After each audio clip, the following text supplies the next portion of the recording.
रामपुर नाम के गांव में राधा अपने पति सुभाष के साथ रहा करती थी।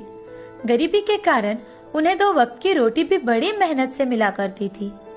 राधा और सुभाष दोनों भी मजदूरी का काम किया करते थे। शादी के 1 साल बाद ही सुभाष ने दूसरी शादी कर ली और राधा को अकेले छोड़कर चला गया। ये देख राधा फूट फूट कर रोने लगती है। तभी राधा को पता चलता है कि वह गर्भवती है। अब उसके आंखों से तो आंसू रुकने का नाम ही नहीं लेते। उसका अब जीने का एक ही सहारा बचा था, वो था उसका आने वाला बच्चा। अब दूसरे ही दिन राधा मजदूरी का काम करने चली जाती है। सुभाष के चले जाने के बाद राधा अकेली हो चुकी थी। वह खुद ही अपना ख्याल रखा करती थी। एक दिन सुभाष के चाचा जी राधा के घर आकर, अरे राधा बेटी, कहाँ जा रही हो? चाचा जी, मैं काम पर जा रही हूँ। काम पर जाना तो पड़ेगा ही ना। हाँ मेरी बच्ची, लाओ वो थैलियाँ मैं लेता हूँ। ऐसा कहकर चाचा जी उसके हाथ की थैलियाँ ले लेते हैं और राधा को बाजार छोड़ देते हैं। ऐसे ही महीने बीत जाते हैं। राधा का 9वां महीना शुरू हो जाता है। एक दिन राधा की मौसी उसे काम करते देख, राधा 9वें महीने में तो आराम किया करो, चलो घर चलो। नहीं मौसी, आप तो जानती हो ना घर के हालात। मुझसे जब तक काम होता है तब तक मैं काम करूंगी। तू तो मेरी बात बिल्कुल भी नहीं सुनेगी। अभी मैं घर जा रही हूँ, 15 दिन बाद वापस आऊंगी। तब तक अपना ख्याल रखना। ठीक है मौसी, जल्दी आने की कोशिश करना।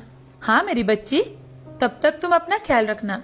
ऐसा कहकर मौसी गांव चली जाती है और इधर राधा काम पर हर रोज जाया करती थी। एक दिन रात के समय राधा के पेट में अचानक से दर्द शुरू हो जाता है। राधा सुभाष के चाचा जी को बुला लेती है। वो जल्द ही राधा के घर पहुंच जाते हैं। जल्दी से राधा को अस्पताल में भर्ती भी करवाते हैं। थोड़ी ही देर बाद डॉक्टर चाचा जी से, बधाई हो, आपको पोता हुआ है। थोड़ी ही देर बाद राधा को होश आता है और चाचा जी उसे खुशी खुशी अपने बेटे का मुंह दिखाते हैं। देखो राधा, ये बिल्कुल तुम्हारे जैसा है। राधा अपने बच्चे को देखकर बहुत खुश हो जाती है। वो अपने सारे दुख दर्द वही भूल जाती है और अपने बच्चे की परवरिश करना शुरू करती है। कुछ दिन बीतने के बाद राधा अपने बेटे को अपने साथ लेकर ही काम पर जाती थी।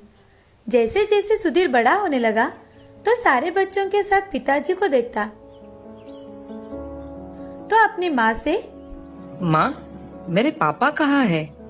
वो हमारे साथ क्यों नहीं रहते? क्या वो मुझे पसंद नहीं करते? अब राधा सुधीर को सारी सच्चाई बताने का फैसला कर लेती है। ऐसा कुछ भी नहीं है मेरे बेटे, तुम्हारे पिताजी ने दूसरी शादी कर ली है और इसीलिए वो हमसे मिलने नहीं आते। उन्होंने हमें छोड़ दिया है। ऐसा कहते ही राधा के आंखों में से आंसू बहने लगते हैं। वह आंसू देखकर सुधीर राधा से, रो मत माँ, मैं हमेशा तुम्हारे साथ रहूंगा। मैं तुम्हारा साथ कभी नहीं छोड़ूंगा माँ। सुधीर की बातें सुन राधा अपने आंसू पोंछ लेती है और सुधीर को गले लगा लेती है। अब राधा सुधीर को स्कूल में भेजने का निर्णय लेती है और उसका दाखिला करवाती है। सुधीर पढ़ाई में बहुत ही होशियार था। उसका पढ़ाई में हमेशा ही अव्वल नंबर आया करता था। सभी शिक्षक भी उस पर बहुत खुश थे। सुधीर को पहला नंबर आने के कारण स्कॉलरशिप भी मिली थी और ये देख राधा को बहुत खुशी मिला करती थी। स्कूल खत्म होने के बाद सुधीर को अच्छे मार्क्स मिलने के कारण उसका एडमिशन एक अच्छे कॉलेज में हो जाता है। वहाँ सब अमीर लड़के पढ़ा करते थे। सबके पास गाड़ियाँ थी। ये देख सुधीर का दोस्त आनंद सुधीर से, अरे सुधीर, तू हमेशा पढ़ाई में फर्स्ट आता है, सब कुछ अच्छा है, मगर तेरे पास एक भी गाड़ी नहीं है। ये कितनी आश्चर्य की बात है। ये सुन सुधीर को बहुत ज्यादा गुस्सा आ जाता है, मगर वह अपने दोस्तों से झूठ बोलता है कि, अरे तू क्या समझता है सिर्फ तेरे पास गाड़ी है?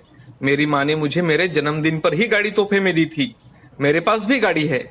ऐसा कहकर सुधीर वहाँ से चला जाता है। उसे अपने घर के हालात पता थे, लेकिन फिर भी अपने साथ पढ़ते बच्चों की शान और शौकत देख उसे भी मन ही मन लगने लगा था कि उनके जैसे कपड़े पहने, उनकी जैसी गाड़ी उसके पास हो। घर जाकर सुधीर अपनी माँ से, माँ, मुझे कल के कल ही बाइक चाहिए। अरे सुधीर, आज क्या हुआ है बेटा तुम्हें? ऐसे क्यों बात कर रहे हो? तुम तो जानते हो ना अपनी हालत। अभी हमारे पास पैसे कहाँ है? थोड़े थे वो तो तुम्हारे एडमिशन में चले गए। अब मैं कहाँ से पैसे लाऊं? मुझे वो कुछ पता नहीं माँ, मुझे कल सुबह बाइक चाहिए बस। ऐसा कहकर सुधीर गुस्से से बाहर चला जाता है। तभी राधा मन ही मन, सुधीर को मैं कैसे समझाऊं कि मेरे पास पैसे नहीं हैं, लेकिन आज तक मेरे बेटे ने मुझसे कुछ भी नहीं मांगा। आज पहली बार उसने मुझसे कुछ मांगा है। मुझे उसे गाड़ी लेकर तो देनी ही होगी। ऐसा सोचकर राधा ने कुछ पैसे अपने सुख दुख के लिए जोड़े रखे थे। वो देखे उनमें कुछ पैसे कम पड़ रहे थे। अब उसने गांव के सरपंच जी से मदद मांगने का विचार किया। राधा सरपंच जी से, मालिक मुझे कुछ पैसे चाहिए थे, थोड़ी जरूरत है। कितने पैसे चाहिए थे तुम्हें राधा? एक गाड़ी आ जाए उतने ही पैसे चाहिए थे। मैं आपके पैसे थोड़े थोड़े करके चुकता कर दूंगी। गाड़ी सुधीर के लिए ठीक है, लेकिन राधा अगर नई गाड़ी लेने के बजाय तुम पुरानी गाड़ी खरीदोगी तो तुम्हारे पैसे बच जाएंगे। ये तो आपने बहुत ही अच्छा सुझाव दिया है मालिक। क्या आप मेरी मदद कर देंगे? ऐसा कहकर सरपंच जी राधा के हाथों में पैसे रख देते हैं और उसे गाड़ी खरीदने में भी मदद कर देते हैं। दूसरे दिन सुबह सुधीर उठते ही राधा उसके हाथों में गाड़ी की चाबी रख देती है।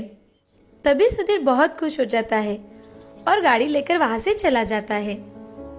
राधा सुधीर को खुश देख वो भी खुश हो जाती है। शाम के समय जब सुधीर कॉलेज से घर लौट रहा था, तभी बाइक का स्पीड बहुत ज्यादा होने के कारण उसका एक्सीडेंट हो जाता है। उसे तुरंत ही सरकारी अस्पताल में भर्ती करवाया जाता है। जैसे ही चाचा जी को ये खबर मिलती है, वो राधा के पास जाकर, अरे राधा बिटिया, कहाँ हो तुम? सुधीर का बहुत बड़ा एक्सीडेंट हो गया है, चलो हमें जल्दी अस्पताल जाना चाहिए। ये सुन राधा जोर जोर से रोने लगी और भागते भागते अस्पताल में पहुंच जाती है। वहां जाते ही डॉक्टर से, डॉक्टर साहब मेरा बेटा कैसा है? उसे ज्यादा चोट तो नहीं आई ना? एक्सीडेंट की वजह से सुधीर की एक आंख में गहरी चोट आई है। अब शायद ही सुधीर उस आंख से देख पाए। राधा ये बात सुन बहुत रोने लगती है और डॉक्टर से, डॉक्टर साहब कुछ न कुछ तो उपाय होगा ना इस पर? प्लीज डॉक्टर, मेरे बेटे की आंख को कुछ नहीं होना चाहिए। अगर कोई उन्हें आंख दान में दे तो पेशेंट फिर से देख सकता है। डॉक्टर, मेरे बच्चे को मेरी आंख दे दीजिए। मैं तो एक आंख से अपनी पूरी जिंदगी गुजार लूंगी। मेरे बेटे के सामने उसकी सारी जिंदगी पड़ी हुई है। उसको तो अभी पढ़ाई भी पूरी करनी है। आप उसे मेरी आंख दे दीजिए। ठीक है, जैसा आप चाहे। डॉक्टर, मेरे बेटे को कभी मत बताना कि ये आंख मैंने उसे दी है। ठीक है। ऐसा कहकर राधा अपनी एक आंख सुधीर को दे देती है और खुद 2 दिन बाद घर चली जाती है। सुधीर हर रोज अपनी माँ की हॉस्पिटल में राह देखता है, लेकिन वो उसे मिलने नहीं आती तो सुधीर को बहुत गुस्सा आ जाता है। जैसे ही उसकी छुट्टी होती है, वो घर जाता है और अपनी माँ से गुस्से में, अरे तुम कैसी माँ हो? एक दिन भी मिलने अपने बेटे से हॉस्पिटल में नहीं आई, और मेरी तबीयत कैसी है क्या है तुम्हें कुछ नहीं जानना था। भला हो उस औरत का जिसने मेरा बिल भर दिया। और दादाजी आते थे हॉस्पिटल में तो अच्छा लगता था। आपके बारे में पूछो तो कोई कुछ ना कहता। बेटे, मेरी कुछ मजबूरी थी। आखिर तुम्हारी ऐसी कौन सी मजबूरी थी माँ? भगवान तो तुम्हारी जैसी माँ किसी को ना दे। सुधीर इतना ज्यादा गुस्से में था कि उसने अपनी माँ की ओर देखा भी नहीं। उसकी ओर देखे बिना ही वो शहर चला गया अपनी बाकी की पढ़ाई पूरी करने के लिए। राधा की आंख में से आंसू निकलने लगे। वो इतनी जोर जोर से रोने लगी कि उसे समझ में नहीं आ रहा था कि अब क्या किया जाए। तभी सरपंच जी पैसे मांगने वहां आते हैं। राधा, मेरे पैसे कब लौटाने वाली हो? सरपंच जी, मुझे कुछ और दिनों की मोहलत दे दीजिए। मुझ अभागे पर इतनी दया कर दीजिए। ठीक है, मैं तुम्हें 1 महीने की और मोहलत देता हूँ। धन्यवाद सरपंच जी, मैं आपकी बहुत आभारी हूँ। सरपंच जी वहां से चले जाते हैं। यह सारी बातें सुधीर को पता ही नहीं थी कि आखिर उसकी माँ ने उसके बचपन से लेकर आज तक उसके लिए क्या किया है। कुछ साल बीत जाते हैं। अब सुधीर अफसर बन गया था, लेकिन अपनी माँ पर इतना ज्यादा गुस्सा था कि अपनी माँ से एक बार भी नहीं मिलने आया था। राधा पर मजदूरी करके सरपंच जी के पैसे लौटाने की नौबत आ गई थी। अब राधा बहुत थक चुकी है। एक दिन अचानक से उसे पता चलता है कि उसका लाडला बेटा एक अफसर बन गया है और सरपंच जी ने उसे अपने गांव बुलाया है। वह दौड़कर वहां चली जाती है वहां जाते ही राधा मन ही मन, कितने साल बीत गए, अब मेरे बेटे का गुस्सा भी चला गया होगा। कितना बड़ा हो गया है मेरा बेटा आज कि उसका यहाँ गौरव किया जाने वाला है। सुधीर बहुत बड़ी गाड़ी में से अपनी पत्नी के साथ नीचे उतरता है। ये देख राधा चौंक जाती है। वो अपनी माँ को देख उसे नजरअंदाज करता है और अपने दादाजी से, दादाजी आप कैसे हो? सब कुछ कुशल मंगल तो है ना? हाँ ठीक हूँ बेटा। और ये क्या बेटा, तुमने शादी की और हमें बताया भी नहीं? सुधीर मुस्कुराकर वहां से जाने लगता है। तभी राधा उससे बात करने के लिए आगे जाती है तो सुधीर सरपंच जी के साथ स्टेज पर चला जाता है। ये देख राधा को बहुत बुरा लगता है, लेकिन अपना बेटा इतना बड़ा अफसर बना है, ये देख मन ही मन बहुत खुश हो जाती है। ये सारी बातें चाचा जी दूर से देख रहे थे और कुछ वक्त बाद चाचा जी सुधीर से, सुधीर कोई अपनी माँ के साथ ऐसा करता है क्या? वो मेरी माँ कहने के लायक नहीं है दादाजी। वो मेरे बारे में अच्छा नहीं सोचती, सिर्फ खुद के बारे में सोचती है। भला ऐसी कोई माँ होती है? सुधीर कोई अपनी माँ के साथ ऐसा करता है क्या? वो कितने दिन से तुम्हारी राह देख रही थी। दादाजी उसके लिए तो मैं हॉस्पिटल में ही मर गया था, जहाँ वो मुझे देखने तक नहीं आई। ये सुन राधा फूट फूट कर रोने लगती है। तभी चाचा जी सुधीर को एक जोर का थप्पड़ लगाते हैं और सारी हकीकत बताते हैं। सुधीर राधा तुमसे मिलने नहीं आ पाई क्योंकि उसने तुम्हें अपनी आंख डोनेट की थी।